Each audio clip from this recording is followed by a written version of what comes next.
Fala, meus queridos retro gamers, como vocês estão? No vídeo de hoje nós vamos pegar aquele mesmo Nintendo 64 que a gente restaurou no vídeo anterior e fazer um mod nele para ele suportar sinal RGB através de um cabo SCART, depois da vinheta.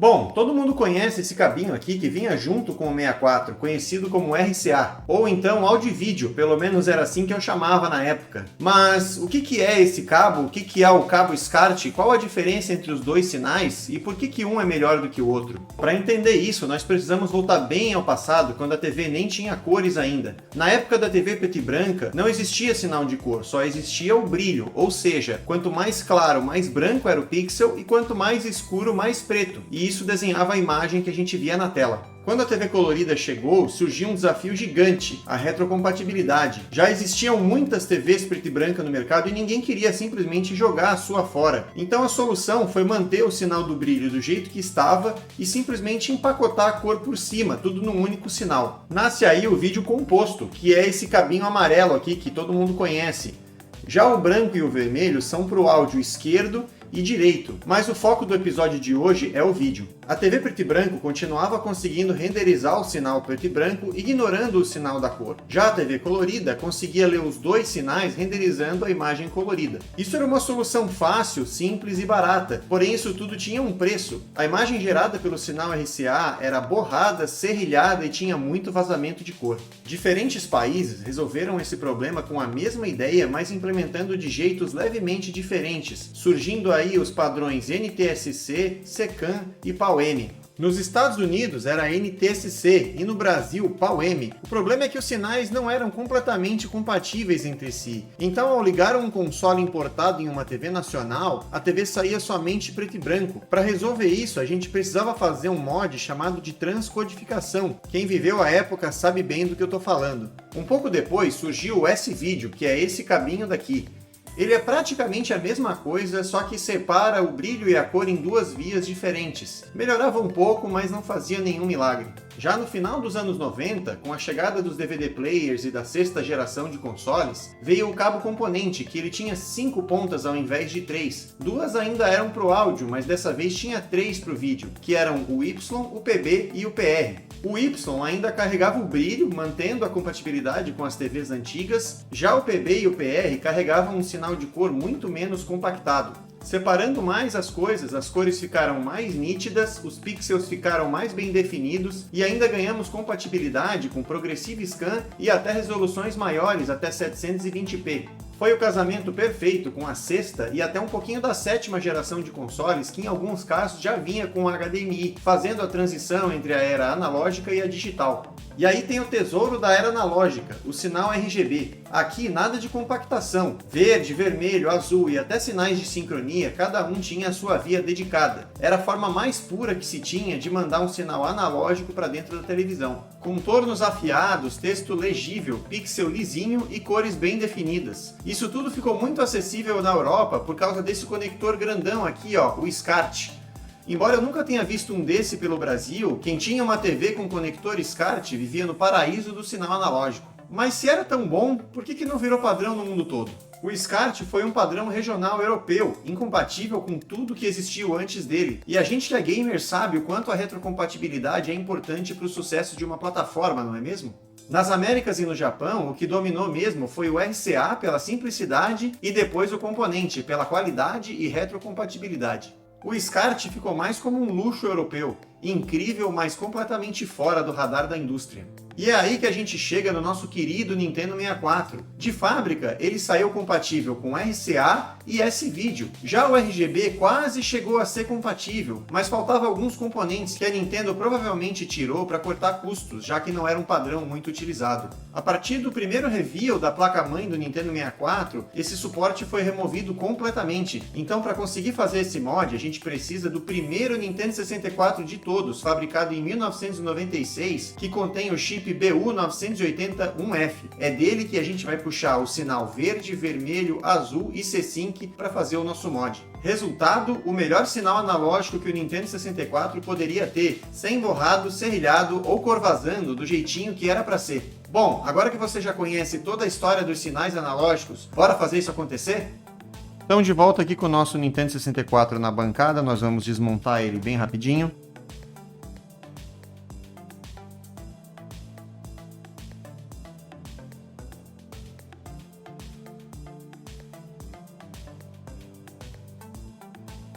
E o kit que a gente vai usar é esse aqui da Bitpunks, ou da Rispedito. Tem marcas diferentes que fabricam o mesmo componente, eu nunca soube exatamente de quem é, mas ele tem encontrado facilmente na AliExpress. Vamos fazer um unboxing dele aqui, abrir ele rapidinho, ó. Ele vem com esses 4 cabinhos, que é o RGB, né? O verde, azul, vermelho e o amarelo é para o C-Sync. Ele vem com essa plaquinha aqui que a gente vai instalar. E ele vem também com um adesivinho que é para proteger ele, para ele não ficar dando curto em contato com outras partes da placa. Essa plaquinha, ela vai vir aqui, ó.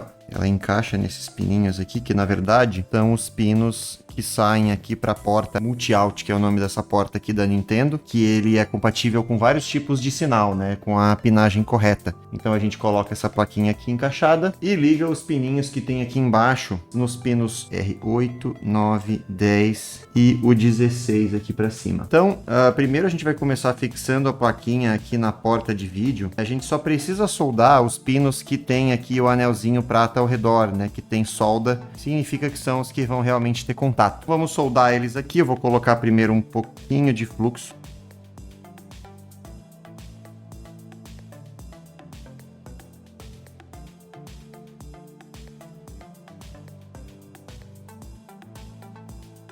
Eu tinha começado usando um estanho ruim, eu tive que trocar o estanho aqui, então eu vou ter que sugar um pouquinho de volta. Se eu tivesse trocado esse estanho desde o começo, eu teria tido bem menos dor de cabeça em outros reparos. Meu Deus, eu estava usando um estanho muito ruim. Começando pelo R, eu vou colocar um pouquinho de solda em cada um desses pininhos aqui de baixo primeiro, para depois poder grudar os fios. Removendo as pontes aqui, só dando uma penteadinha na solda. E agora eu também vou colocar nos R8, R9, R10 e R16, para depois só vir com os cabos e esquentar um pouquinho.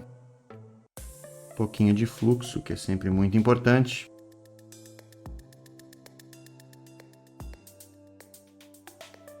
Eu só tapei os furinhos, depois eu venho com o fio, esquento um pouquinho e ele vai grudar. Começando pelo R, a gente vem aqui, ó, encosta ele.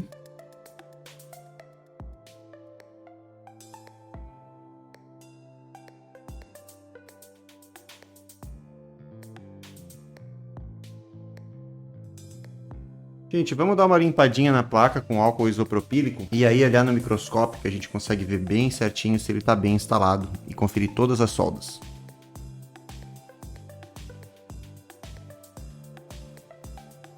Começando aqui pelos pinos que vão na porta multi-out, não tá o melhor trabalho de solda do mundo, principalmente esse pino mais à esquerda. Ele tá bem ruim porque foi com um estanho ruim que eu tenho ali, que eu sinceramente vou jogar fora para não correr o risco de usar ele de novo. Aqui depois com o estanho novo já foi bem mais fácil, tudo já colou bem mais bonitinho.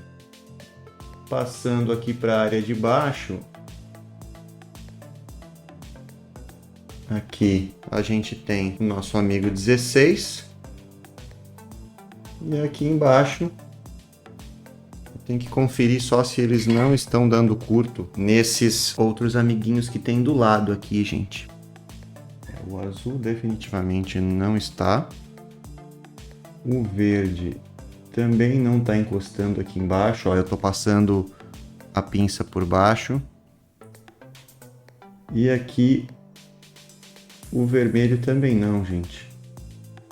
Ó, a pinça passa um pouco apertada, mas passa aqui embaixo. Tá? Eu vou até botar um adesivinho ali por baixo para garantir que eles não vão encostar ali.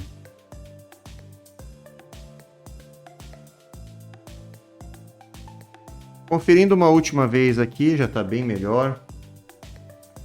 Passando aqui para baixo no RGBS, As 4 perninhas estão conectadas. Aqui do lado, onde está escrito Bypass, eu não preciso fazer aquela conexão, porque aquilo ali é só para se tu for usar alguma TV que tem cabeamento nativo para RGB, mas no nosso caso a gente vai utilizar um conversor analógico digital, então não precisa.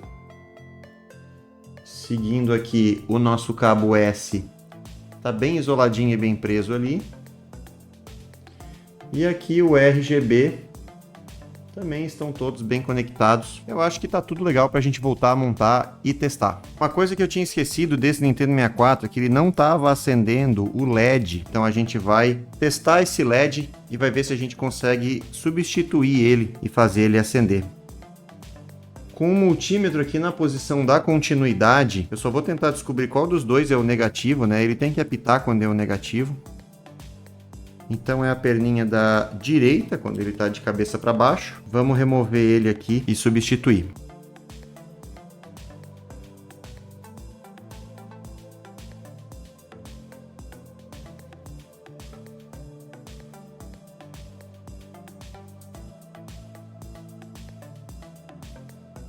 Agora vamos para a remontagem.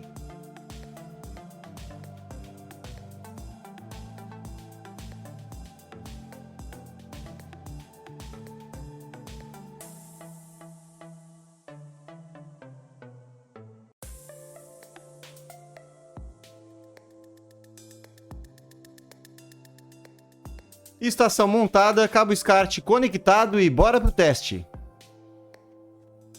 Nosso LED acendeu. Tá procurando sinal. E aê! Funcionou! Agora com o mod feito, nós vamos capturar gameplay de 4 sinais diferentes para que a gente possa comparar. Nós vamos gravar com o sinal tradicional RCA, também com S-Video, com o RGB do nosso mod e também com outro console que eu tenho que tem mod HDMI direto da GPU, que seria o sinal digital puro. E nós vamos comparar os 4 para ver a evolução de cada um. O jogo escolhido foi o Super Mario 64, um bem clássico que todo mundo conhece. Eu vou mostrar um pouquinho da intro do jogo em cada um dos sinais e também vou tirar alguns prints de cenas específicas para a gente poder fazer uma comparação lado a lado e ver pixel a pixel onde é que está a diferença. Então bora lá? Dear Mario, please come to the castle. I have baked a cake for you. Yours truly, Princess Toadstool. Peach.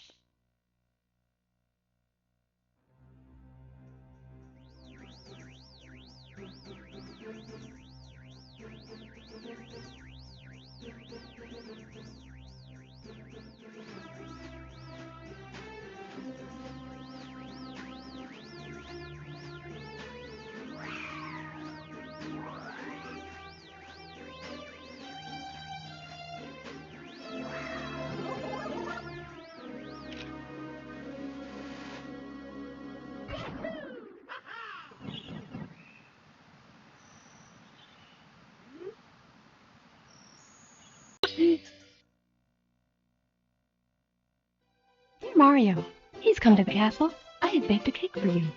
Yours truly, Princess Toadstool. Peach.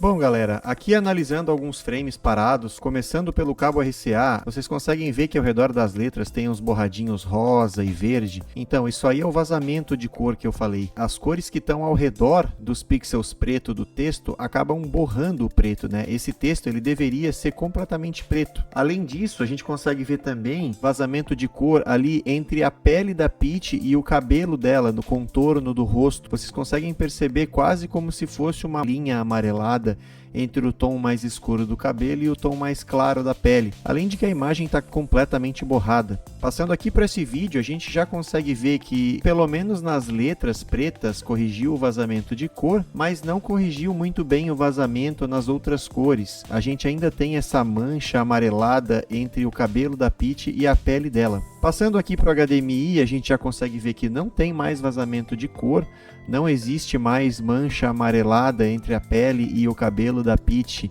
e também nada nas letras, mas de uma maneira geral eu achei as cores muito lavadas, muito claras. Já aqui no SCART nós também não temos vazamento nenhum de cor, nem no cabelo, nem nas letras, e o contraste entre as cores parece muito melhor. A assinatura da Peach é um rosa mais rosa, todas as cores elas parecem mais bonitas, e o contraste do cabelo da Peach entre a parte mais escura, mais perto da franja e mais perto do contorno da cabeça, contra a parte mais clara do topo da cabeça é muito mais evidente do que no HDMI, onde o cabelo dela parece quase que um amarelo todo da mesma cor. Já aqui nesse segundo frame do início do jogo, a gente consegue ver que nas letras brancas aqui do texto tem o mesmo problema de vazamento de cor. Vocês conseguem notar que o fundo, dependendo se ele é mais claro ou mais escuro, acaba manchando as letras de uma cor diferente. Elas ficam às vezes um pouco azuladas, um pouco rosa ou um pouco amareladas. Passando por SV novamente, já não tem mais vazamento de cor no texto, porém ainda tem uma imagem bastante borrada. Passando aqui agora para o HDMI, novamente nós não temos nenhum vazamento de cor, porém o contraste parece bem ruim, as cores parecem claras demais e lavadas. E passando agora aqui para o SCART, eu percebo uma diferença de contraste maior entre os tijolinhos mais claros e os tijolinhos mais escuros na parede do castelo, e ainda mantendo zero vazamento de cores entre um pixel e outro. Bom, depois de toda essa comparação, fica claro quanto o RCA é um padrão ruim. O S-Video melhora bastante, mas com certeza o HDMI e o RGB são os dois melhores. Eu até me arriscaria a dizer que o RGB ficou melhor, principalmente por causa da placa de conversão, porque o mod que eu tenho interno no outro console, ele não é uma placa de conversão muito boa, porque ela tira o sinal digital da GPU do Nintendo 64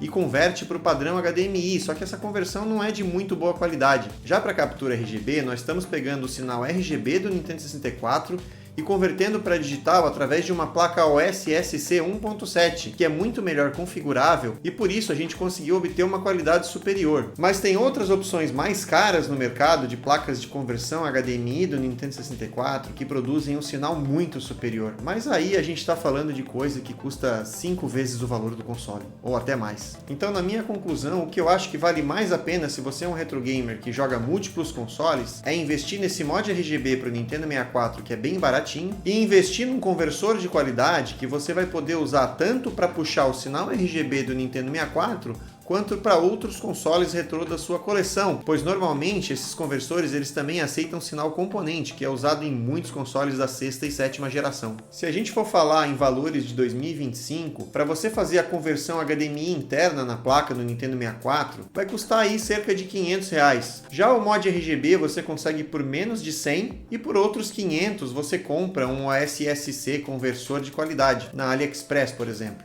Então o preço sai quase empatado, com a vantagem de que com o SSC você pode reutilizar ele para outros consoles sem ter que fazer uma conversão de placa em cada console que você tem. Então é isso, pessoal, espero que vocês tenham aprendido coisas novas aqui e se gostou, curte, compartilha aquela coisa toda para dar uma força para o canal e até o próximo vídeo. Falou!